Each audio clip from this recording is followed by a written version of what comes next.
বেশিরভাগ মানুষের মধ্যে অহংকার লালিত আছে। এই অহংকারকে চূর্ণ বিচ্ছিন্ন করে দিতে হবে।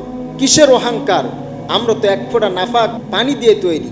আমাদের একসময় কোনো অস্তিত্বই ছিল না, আল্লাহ তাআলা আমাদেরকে অস্তিত্ব দান করলেন। এরপরে আমরা শিশু অবস্থায় কথা বলতে পারতাম না, ক্ষুধা লাগলে খাবারের জন্য আমরা আবেদন করতে পারতাম না। এই অবস্থা থেকে আল্লাহ তাআলা আমাদেরকে দাঁড় করালেন পৃথিবীর বুকে। এরপরে যখন আমরা যৌবন পেলাম, শক্তি সামর্থ্য আল্লাহ তাআলা আমাদেরকে দিলেন, তখনই আমরা হয়ে গেলাম অহংকারী। আবার আল্লাহ তাআলা কিছুদিন পরে এই শক্তি সামর্থ্য সব কিছুকে ফিরাই নেবেন, আমাদেরকে কুজা করে দিবেন, বার্ধক্যে উপনীত করে দিবেন, চামড়া ঢিলা করে দিবেন, গালের দাঁতগুলোকে আবার ফেলে দিবেন, আমাদের চোখের দৃষ্টিশক্তি হারিয়ে যাবে। আমরা বার্ধক্যে এমন অবস্থায় চলে যাব যে আমাদের সে অসহায় আর কেউ থাকবে না। আশপাশে কত মানুষ এরকম অসহায় আছে, তাদের দিকে তাকালেই তো বোঝা যায়। কিসের অহংকার, কিসের গর্ব, কিসের ক্ষমতা? কোনো মানুষের কোনো ক্ষমতা আছে নাকি? সকল ক্ষমতার মালিককে আল্লাহ তাআলা বলছেন, ক্ষমতা আমার, রাজত্ব আমার, আসমান আমার, জমিন আমার, সবকিছু আমার। তাহলে সবকিছু যদি আমার হয়, হুকুম কি চলবে মানুষের নাকি আল্লাহ? ইনিল হুকমু ইল্লা লিল্লাহ। হুকুম চলবে কার? আল্লাহর হুকুমটা মেনে নিলেই তো সমাজে শান্তি চলে আসে। আল্লাহ তাআলা আমাদেরকে কবুল করুন, সকলে বলে আমিন। তো যে কথা বলছিলাম, নবী করিম সাল্লাল্লাহু আলাইহি সাল্লাম হলেন আমাদের আদর্শ, আমাদের মডেল। কিয়ামতের দিন আমাদের প্রত্যেকের আমলনামা নবী করিম সাল্লাল্লাহু আলাইহি সাল্লামের কাছে দেওয়া হবে। আল্লাহ তাআলা বলবেন, আজকে আপনার বান্দার আমলনামা আপনি দেখেন, আপনি তার জন্য সুপারিশ করেন।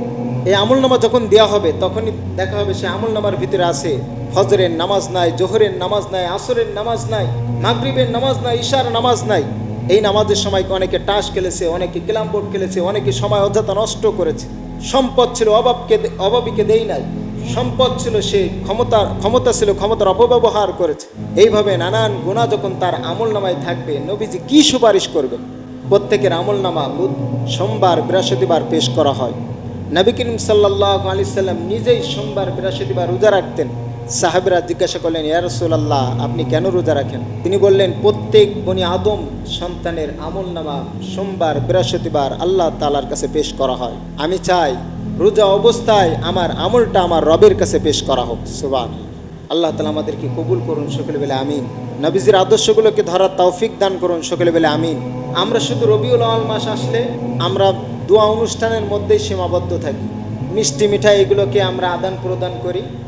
এটার মাধ্যমে নবীজির ভালোবাসার বহির্প্রকাশ ঘটায়, ঠিক কেন বলেন? কিন্তু বহির্প্রকাশ তো এটার মাধ্যমে নবীজি বলেন নাই। আল্লাহ নবী বলছেন, তোমরা আমাকে কেমন ভালোবাসো সেটা প্রমাণ করে দেখো আমার সুন্নাতগুলো পালন করার মধ্য দিয়ে। নবীজির দাড়ি ছিল, আপনি দাড়িটা রেখে প্রমাণ করেন। নবীজি ৫ ওয়াক্ত নামাজ পড়তেন, আপনি নামাজ পড়ে প্রমাণ করেন। নবীজি ছিলেন সত্যবাদী, আপনি সত্যবাদিতা দিয়ে আপনি প্রমাণ করেন। নবীজি ছিলেন আমানতদার, আপনি আমানত রক্ষা করে প্রমাণ করেন। নবীজি ব্যবসা করেছেন, খাদ্যে কখনো ভেজাল দেন নাই, মানুষের উপরে জুলুম করে নাই, আপনি ব্যবসায় যে সততা প্রকাশ করেন। এটার মাধ্যমে আপনি নবীজির ভালোবাসার বহির্প্রকাশ ঘটাতে পারবেন। আর যখন এভাবে আপনার মাধ্যমে নবীজির ভালোবাসার বহির্প্রকাশ ঘটবে, আল্লাহ নবী বলেন, মান আহাব্বা সুন্নতি, যে ব্যক্তি তার জীবন দশায় প্রত্যেকটি পদে পদে আমার সুন্নাতকে এভাবে ভালোবাসবে, ফাকাদ আহাব্বানি, সে ব্যক্তি আমার সাথেই থাকবে, সে ব্যক্তি আমার সাথে আল্লাহ জান্নাতে থাকবে। সুবহানাল্লাহ। কিন্তু এইটার জায়গায় আমাদেরকে ভালোবাসার বহির্প্রকাশ ঘটাতে হবে। শুধু মিলাদ আর জিলাপির মধ্য দিয়ে আমরা বহির্প্রকাশ ঘটালে এটার ভালোবাসার বহির্প্রকাশ ঘটবে না। ভালোবাসার বহির্প্রকাশ প্রত্যেকটা কাজের মাধ্যমে প্রকাশ করতে হবে।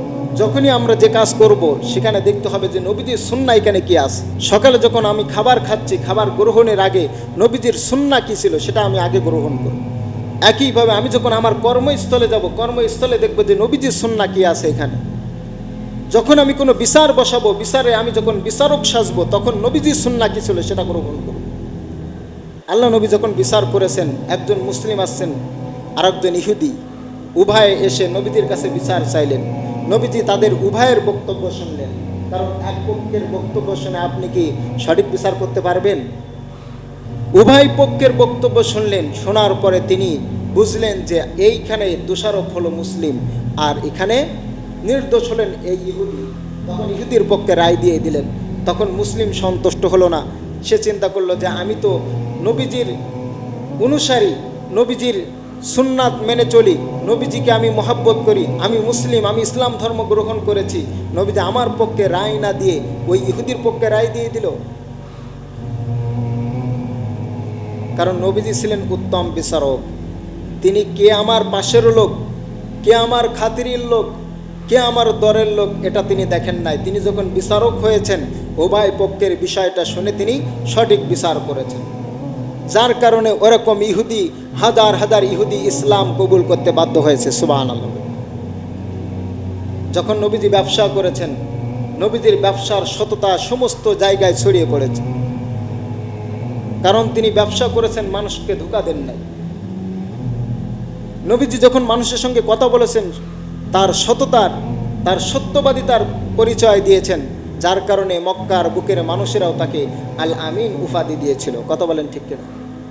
এই আদর্শগুলো আমাদের মধ্যে নিয়ে আসতে হবে, এই সততাগুলো আমাদের মধ্যে নিয়ে আসতে হবে, এইগুলোকে বাস্তবায়ন করতে হবে। যদি নবীজির সুন্নাহগুলোকে আমরা আঁকড়ে ধরতে পারি, তাহলে নবীজির উম্মাত হিসাবে নবীজির সঙ্গে জান্নাতে আমরা থাকতে পারব। এটাই বহির্প্রকাশ। নবীজির সুন্নাহ ছিল দাড়ি লম্বা, নবীজি মাথায় টুপি পরিধান করতেন, নবীজি জুব্বা পরতেন। এখন যদি আপনার দাড়ি দেখে ঘৃণা হয়, টুপি পরতে ঘৃণা হয়, যদি আপনার নামাজ পড়তে যদি অলসতা লাগে, তাহলে আপনি কিসের নবীর উম্মাত? এটা তো নবীর উম্মাতের বহির্প্রকাশ না। নবীজিকে ভালোবাসা হলো নবীজির আদর্শগুলোকে ভালোবাসা, নবীজির আদর্শগুলোকে বাস্তবায়ন করা। নবী করিম সাল্লাল্লাহু আলাইহি ওয়াসাল্লাম মক্কার বুকে টানা 10 বছর দাওয়াতি কাজ করেছেন। কয় বছর? 10 বছর দাওয়াত দিয়েছেন। রাষ্ট্র ক্ষমতা কি নবীদের হাতে ছিল? ছিল না। যার কারণে রাষ্ট্রীয়ভাবে ইসলাম প্রতিষ্ঠিত মক্কায় করতে পারেন নাই। যখনই মদিনায় গেলেন, মদিনার মানুষরা এটা অনুধাবন করেছে যে রাষ্ট্রীয়ভাবে যদি ওনাকে আনা যায়, ইসলাম প্রতিষ্ঠিত করা যায়, তাহলে মদিনার ভিতরে যত অশান্তি আছে মুহূর্তের মধ্যে মিরাক্কেল ঘটে যাবে, অশান্তি দূরীভূত হয়ে যাবে। মানুষের মধ্যে যত মারামারি ছিল, হানাহানি ছিল, এগুলো দূরীভূত হয়ে যাবে। যার কারণে মদিনার মানুষরা তাকে প্রেসিডেন্ট বানিয়েছিল। সুবহানাল্লাহ। যখন তিনি প্রেসিডেন্ট হলেন, কোরআনের আইন একটার পর একটা দিয়ে যখন সমাজ পরিচালনা করলেন, মাত্র 10 বছরের ব্যবধানে, কয় বছর? 10 বছরের ব্যবধানে গোটা আরব কান্ট্রি একটা শান্তি ফিরে আসলো। সুবহানাল্লাহ।